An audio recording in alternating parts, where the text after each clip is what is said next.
তা ওই পদ তোমার খাওয়া দাওয়া, পোশাক আশাক, না মানে কোনো কিছুর অভাব রাখছে না তো? না না বাবু, ও আমাকে খুব সুখেই রেখেছে। বলছি ওই মানে তুমি যদি ওই আমার বিছানাটা একটু গরম করে দাও তাহলে।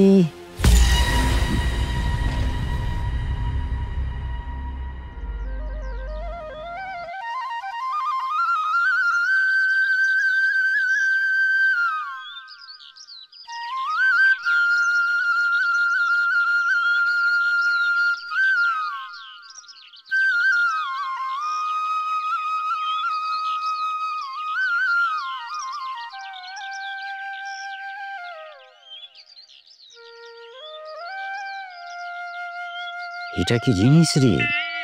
এই জিনিস তো আমার আগে চোখে পড়েনি। একে তো আমার বিছানায় চাই চাই। এই যে, এদিকে একবার শোনো।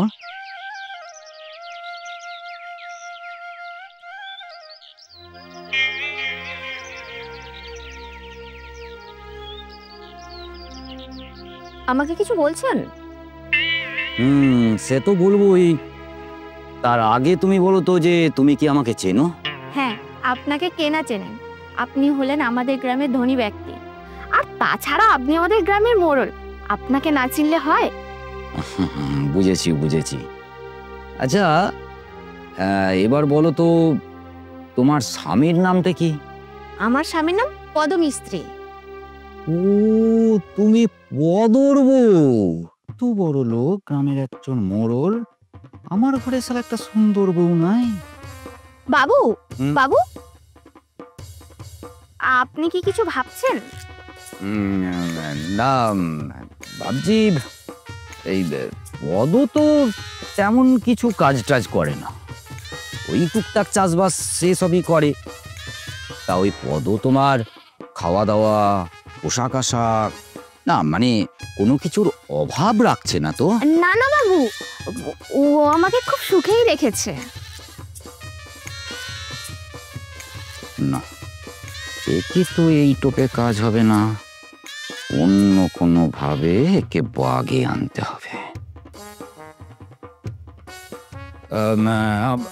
আচ্ছা ঠিক আছে, আজ তাহলে আমি চলি, কেমন? আর হ্যাঁ, একটা কথা, যদি কখনো কোনো কিছুর অসুবিধা হয় তাহলে কিন্তু আমাকে জানাতে কখনো দ্বিধাবোধ করো না, কেমন? আজ তাহলে চলি, কেমন? আচ্ছা ঠিক আছে। আর চলে যাবেন মানে? ভেতরে চলুন, আমি চা করছি, খেয়ে তারপর যাবেন। না না না, আজ নয়, অন্য কোনো দিন খাবো, কারণ আজ আমার একটু কাজ আছে। আসি, কেমন? আচ্ছা ঠিক আছে, আসুন তাহলে।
আচ্ছা বিলাস, তুমি একবার ওই আমার সুদের খাতাটা নিয়ে আসো তো। দাদা, এই সময় সুদের কথা কি করবে? আহা, দরকার আছে বলেই তো বলছি, যাও নিয়ে এসো। আচ্ছা ঠিক আছে দাদা, আমি এখনই নিয়ে আসছি।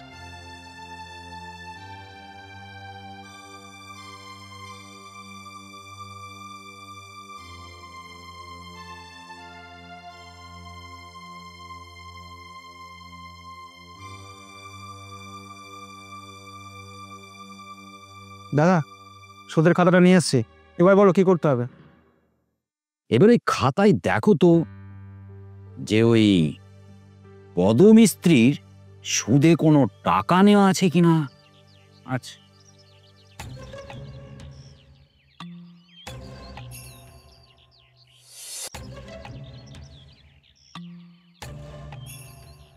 হ্যাঁ বেশ, হ্যাঁ নিয়েছিল, ওই 40,000 নিয়েছিল, সেটা সুদে আসলে এখন 65,000 হয়ে গেছে। আচ্ছা বিকাশ, তোমার কি আর আমার কাছে কাজ করতে মন চাইছে না? কেন দাদা, হঠাৎ এই ধরনের কথা বলার কারণ? কেন বলবো না? বলি কেন বলবো না? 40,000 টাকার সুদ আসল 65,000 টাকা হয়েছে, আর সেই টাকা তুমি এখনো ফেলে রেখেছো। হ্যাঁ, আমি বুঝতে পেরেছি দাদা, আমাকে আর বোঝাতে হবে না। আমি কালই যাব ওই পদর বাড়িতে, কালকে কি ওকে বলবো 1 সপ্তাহের মধ্যে ওকে টোটাল টাকাটা রিটার্ন করতে হবে। কথাটা যেন ঠিক মনে থাকে। হ্যাঁ দাদা। নাও, আর একটা পেগ বানাও দেখি। হ্যাঁ।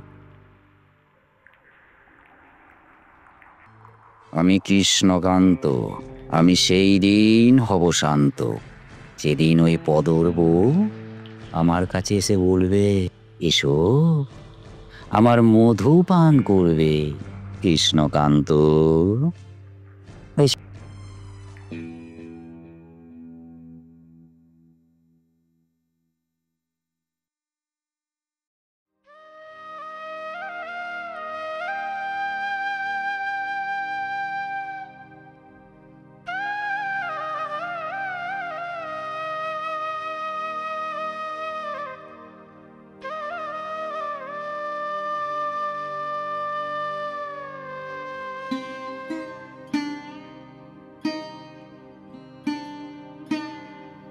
আর এই তো পদদা, আরে তোমার বাড়িতেই তো যাচ্ছিলাম, যাক রাস্তাতে দেখা হয়ে গেলো, খুব ভালোই হলো। আচ্ছা তুমি কি চাও বলো তো, আমি আমার বউ বা আমার সকলে কি না খেয়ে মরি? এই এই কথা বলছিস কেন? আর আমি কেন চাইবো যে তুই তোর বউ মা বাবা এর নিয়ে না খেয়ে রাখে? তুমি তো সেটাই চাইছো। সেই যে মহাজনের কাছ থেকে 40,000 টাকা নিয়ে এসছো, সেটা সুদে আসলে বেরিয়ে এখন 65,000 টাকা হয়েছে, আর তুমি তো এখনো পেমেন্টই করোনি তাই মহাজন বললো আজকে যেভাবে হোক তোমার বাড়ি থেকে টাকাটা আদায় করে নিতে, আর না হলে বুঝতেই তো পারছো আমার চাকরিটা থাকবেই না। ভাই তোর কথা আমি বুঝতে পারছি, তুই আমাকে ওই 1 মাস সময় দে, আমি তোর সব টাকা দিয়ে দেবো। দেখো দাদা, সেই সময়টা কিন্তু আমার হাতে নেই, আমি কিন্তু তোমাকে 1 সপ্তাহ সময় দিতে পারি, যেভাবে হোক তুমি 1 সপ্তাহের মধ্যে টাকাটার ব্যবস্থা করে দাও। এই ধানটা না বিক্রি করলে তো আমি তোর টাকাটা দিতে পারবো না। দেখো এত কথা শোনাবার কোনো প্রয়োজন নেই, তুমি ধান বিক্রি করবে কি পাট বিক্রি করবে কি বাড়ি বিক্রি করবে, ওসব দেখে ওটা আমার কোনো লাভ নেই। এই সপ্তাহের মধ্যে তোমাকে টোটাল টাকার ব্যবস্থাটা করে দিতে হবে, ঠিক আছে? আসছি। ঠিক আছে, যা দেখি কতদূর কি করতে পারিস। আর হ্যাঁ, কথাটা যেন মনে থাকে, সময় শুধু 7 দিন।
কি হলো আজ লোকটা কোনো কথা না বলে চুপচাপ ঘরে চলে গেল, আর মুখটাও দেখলাম কেমন যেন শুকনো শুকনো লাগছে।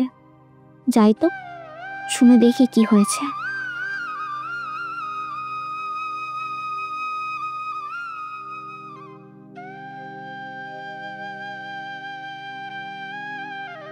কি হয়েছে তোমার? আমার সাথে কোনো কথা না বলে চুপচাপ ঘরে এসে বসে রয়েছো, আর মুখটাও কেমন শুকনো শুকনো লাগছে। না না, তেমন কিছুই হয়নি। সত্যিটা বলো, কি হয়েছে? আসলে ওই কিছুক্ষণ আগে কৃষ্ণকান্ত বাবুর ছেলেটা, ওই বিলাস, ও এসেছিল। ওই মোড়লের থেকে যে টাকাটা নিয়েছিলাম 40,000 টাকা নাকি, সেটাই সুদে আসলে এখন 65,000 হয়েছে, আর সেটাই 7 দিনের মধ্যে ফেরত দিতে বলছে। তুমি কিছুদিন সময় চাইতে পারলে না? চেয়েছিলাম, কিন্তু আমার কোনো কথাই শুনলো না। তাহলে কি আমি একবার কৃষ্ণকান্ত বাবুর কাছে গিয়ে বলবো আমাদের আর কিছুদিন সময় দিতে? তোমার কথা কি শুনবে কৃষ্ণকান্ত বাবু? কেন শুনবে না?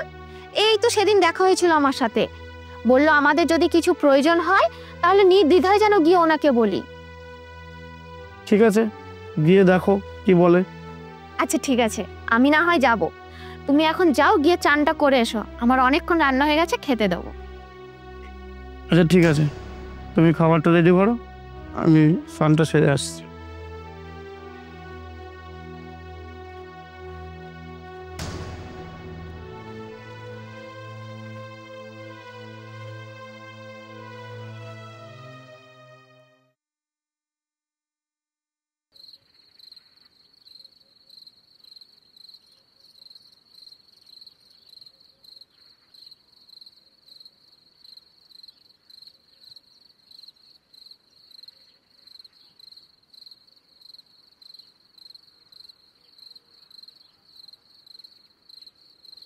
কৃষ্ণকান্ত বাবু,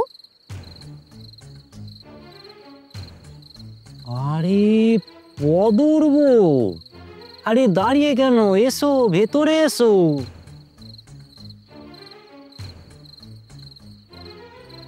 তা আমার কাছে কি মনে করে? আমি বলছিলাম আপনি আমাদের কাছে যে টাকাটা পাবেন ওইটা দেওয়ার জন্য যদি কিছুদিন সময় দিতেন। ও, এই ব্যাপার। আরে বাবা, তোমাদের যেদিন মন চায় তোমরা সেই দিনই দিও, কেমন?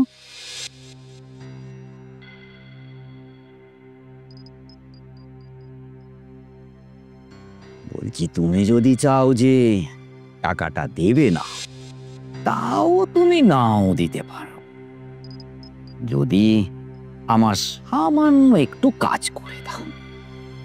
কি কাজ বলুন না? আপনি আমাদের এত বড় উপকার করলেন, আর আমি আপনার এই সামান্য কাজটা করে দেব না? না না না না না, তেমন কিছু নয়। বলছি ওই মানে তুমি যদি ওই আমার বিছানাটা একটু গরম করে দাও তাহলে। আমি এবার বুঝতে পেরেছি আপনি টাকাটা নেওয়ার জন্য কেন এত প্রেশার দিয়েছিলেন। চলি, আর আপনি আপনার টাকাটা ঠিক 7 দিনের মধ্যেই পেয়ে যাবেন।